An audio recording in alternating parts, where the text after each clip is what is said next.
Hello, thanks for stopping by. Today we're going to be taking a look at a vintage Kenmore sewing machine, the Model 33.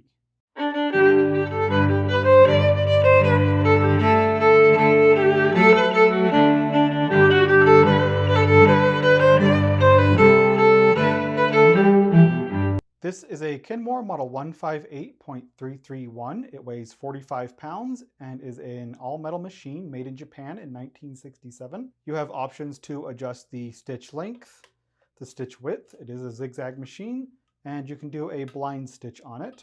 I also have a buttonhole attachment that I will show you in a little bit. The needle plate faces to the left, so that means it is a left homing needle. And that just means that the home or the default position is all the way to the left. And when you turn the zigzag on, it goes from the left over to the right, rather than starting in a center position and moving left and right away from that center position. It just goes from left to right. And when you take the zigzag back off, it defaults to its far left position. This is a Kenmore high shank machine, which means it has lots of space underneath the presser foot if you need to feed quilts or heavy coats, things like that. Like all of the vintage Kenmores, it has a lot of throat space to help push things through. Again, super helpful if you're doing bulky work. You can lower the feed dogs if you need to do things like free motion quilting, or if you're just sewing on a button, things like that. You can adjust the pressure on the presser foot.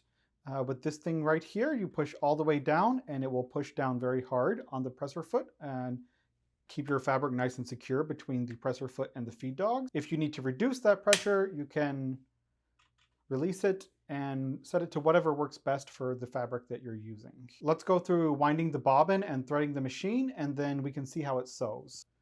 Winding the bobbin is a very straightforward process. You just put the thread on, feed it through this thing here backwards so it crosses over itself. That will help maintain the tension. Make sure it is underneath the ledge here and nice and tight. It is a standard class 15 bobbin. This is a vintage metal bobbin. I always try to use vintage metal ones that are in good condition if I can, because some of the newer ones aren't that great. So you just put it on this part right here, and then you want to release the clutch. There is a little silver knob right here. I will put a picture of that up, that you turn towards you, and that releases the clutch so you can turn the hand wheel without the needle turning. That's with the clutch engaged. That's with the clutch released. Then feed the thread through the bobbin. Eek.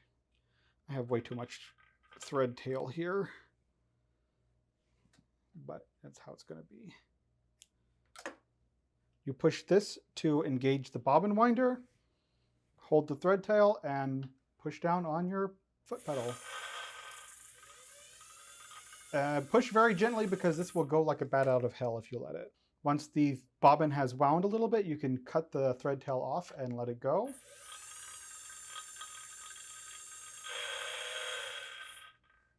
Sometimes I have to hold down the thread if I want to press a little bit more aggressively because it will spin up off of here.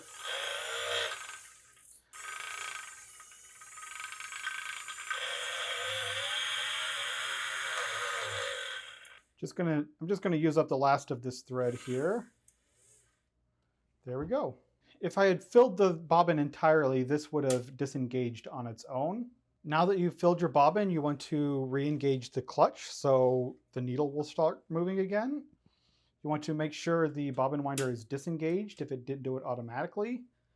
Anytime you start sewing, make sure it's not accidentally engaged. Sometimes that happens when a machine's been sitting for a while. You just put the bobbin in like a standard class 15 bobbin goes into here. Make sure it is feeding counterclockwise. Now it's time to thread the machine. So there's just going to be a few steps to threading this machine. It is slightly more complicated than threading a modern machine, but it sews better for it. So you're going through this part first. These are sort of corkscrews that you can wind it in. So starting here, it goes through here, through here. You bring it in between two discs. Make sure it's fed between the two centermost discs on the tension mechanism. And then you hook it on this little spring attachment. Then you pull it down to go under this metal piece. So if you hold the thread and you pull on it, you should be pulling this spring attachment back and forth. Then it goes through this loop up here, the thread take-up lever. There's another little corkscrew here that you wind it through, making sure not to get it caught on any of the previous parts. Yet one more corkscrew at the bottom to pull it back just a little bit. Then you've got this last part right here by the needle.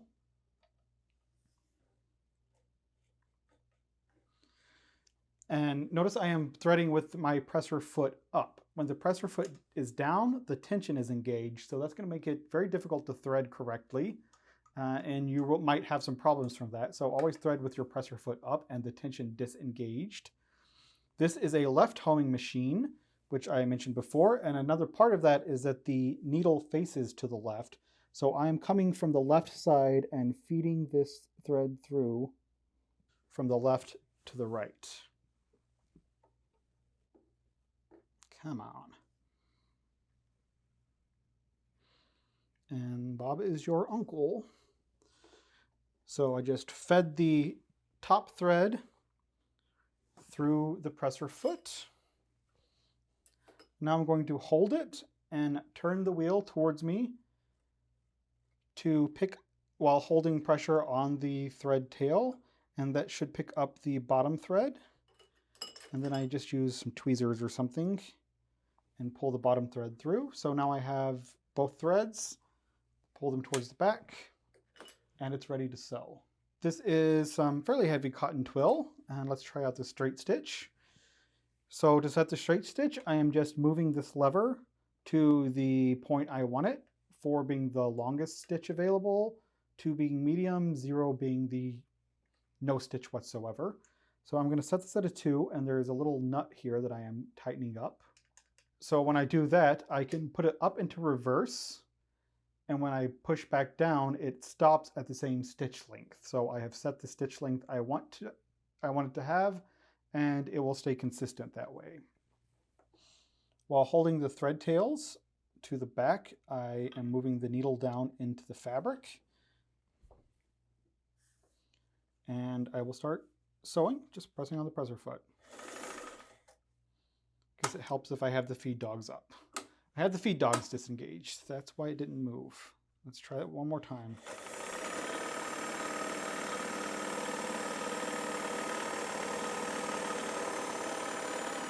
And then if I want to lock stitch, I reverse. And that's it. So let's try a zigzag now.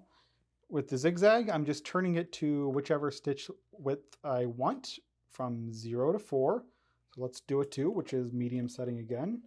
And there is a little knob here that you tighten. When it's loose, you can move the stitch width freely. And when you tighten it, it holds that in place.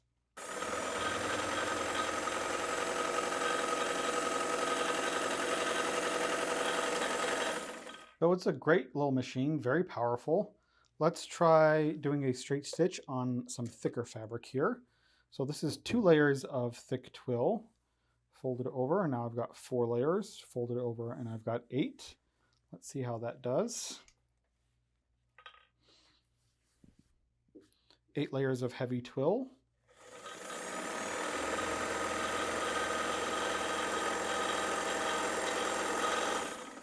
Sewed right through it like butter.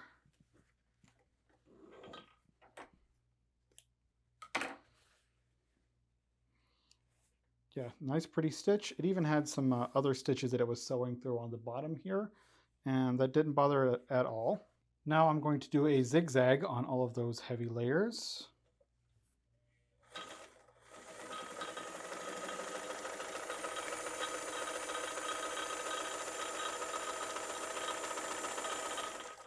I did go a little bit slower with this one, just because with the needle moving around so much, I didn't want to go full speed.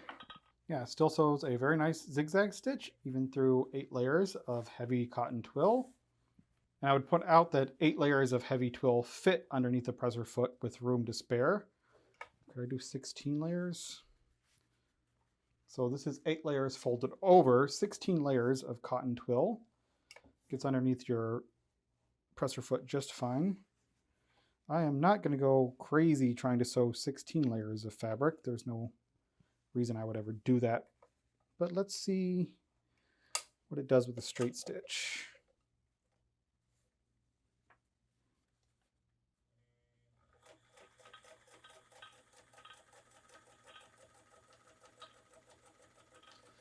So this is 16 layers of heavy cotton twill, which it can sew if I needed to. I don't know why I would ever need it to, and I wouldn't try that at full speed. But if I need to sew through, like, seams or something on coats get pretty thick sometimes, and this will sew through that. So this is the buttonhole attachment that works with this machine. Some of the Kenmores have a different style of attachment that clips onto the machine itself, but this one just attaches to the presser foot. It is part number 6738. I have the buttonhole attachment put onto the machine. It attaches just like a normal presser foot for this machine right here, and it's got a little bar here that holds onto the needle bar. On the back here, you have different little plastic inserts that make different sized buttonholes. You just close that up when you've inserted the one you like. You can see here are all the different options in its case.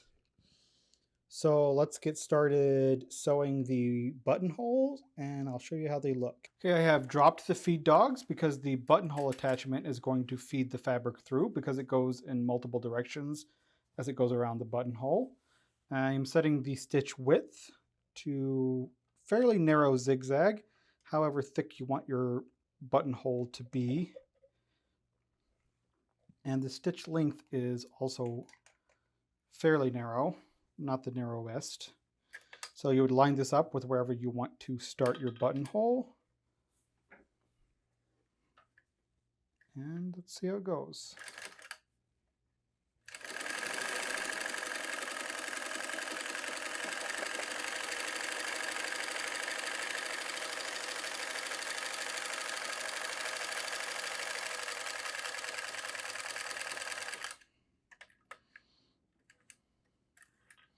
Pretty simple. I increased the pressure on the presser foot. I think it was not set correctly after I had loosened it up earlier for demonstration.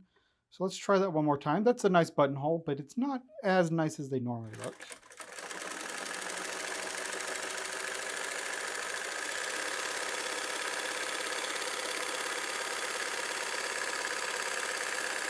Go over one more time.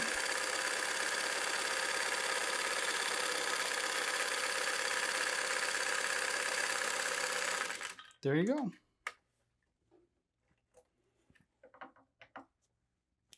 Makes pretty good buttonholes for being so simple. I think it makes better buttonholes than any modern machine I've used. So now I'm going to take the cover off and start showing you through the inside of it.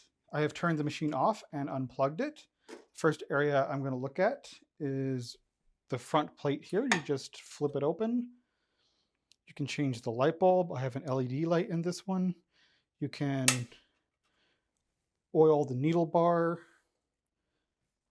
and a few other mechanical parts. Anywhere their metal touches metal, you can oil. I'm using a little dropper here just so I don't have a lot of oil that comes out at once. I'm going to oil it right here.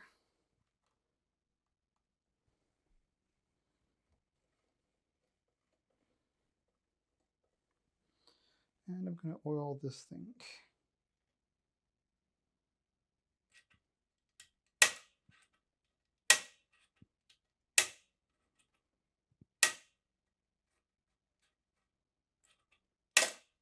There you go. I was getting a little stiff and I heard it loosen up just then. Now let's take the top plate off and take a look inside.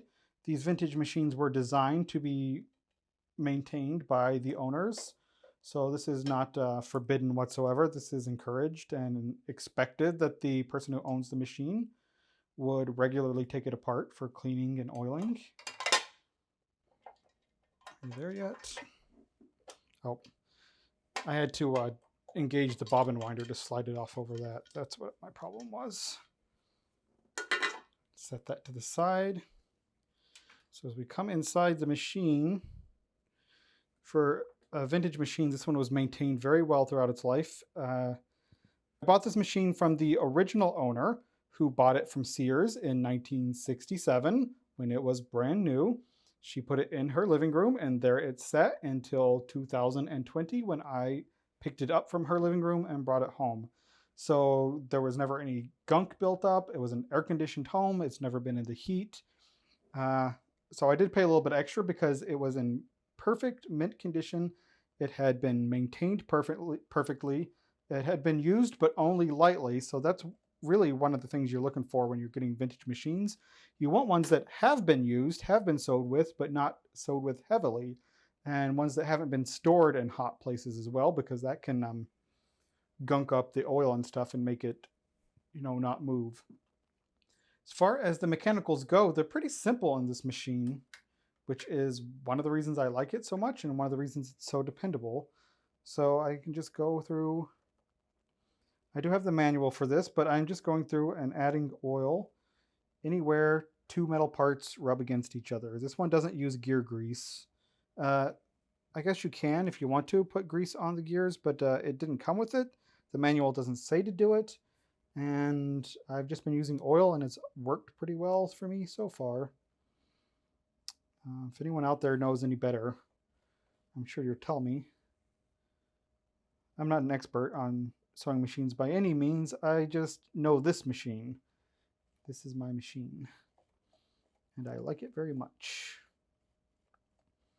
I probably missed a couple of spots for oiling here, but I didn't really need oiling. I'm just doing it for demonstration purposes.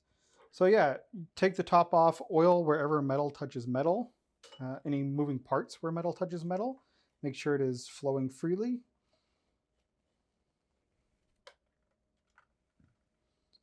Let's take a look at the bottom of it now. Okay, here we are on the bottom of the machine. You can appreciate again what a very simple but well-made mechanical machine it is. And you can also appreciate how well this one was cared for, because look how nice and clean everything is, even though it has been in use since 1967. Again, you want to go through and oil anywhere where metal rubs up against metal. Your manual will tell you that. If you don't have a manual, you can guess pretty well. If you over oil it, it's just going to spit oil everywhere and maybe get your fabric dirty depending on where you over oiled it. But that's not the end of the world unless you have expensive fabric.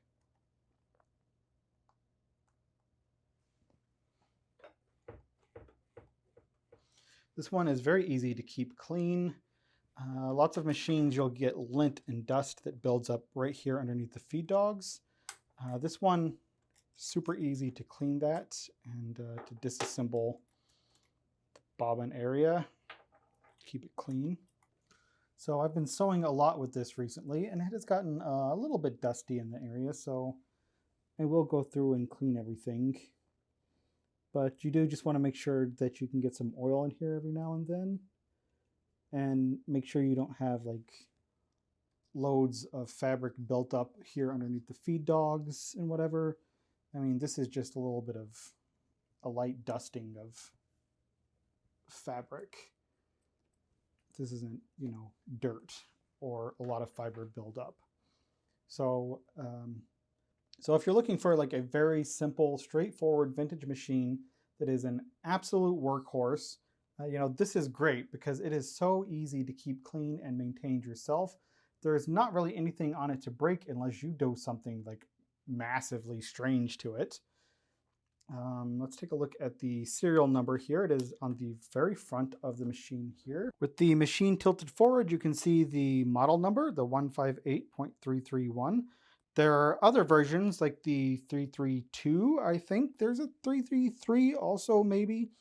So that just denotes that they were making slight changes to this model. That doesn't necessarily mean this is bad. They just changed something for whatever reason. Let's set this back up and let's look at how easy it is to change the belt. For this particular Kenmore, the belt is super easy to change. The motor here is just on a little hinge, and gravity sort of maintains the tension on the belt. So to loosen the belt up, you just push the motor up and the belt slides right off.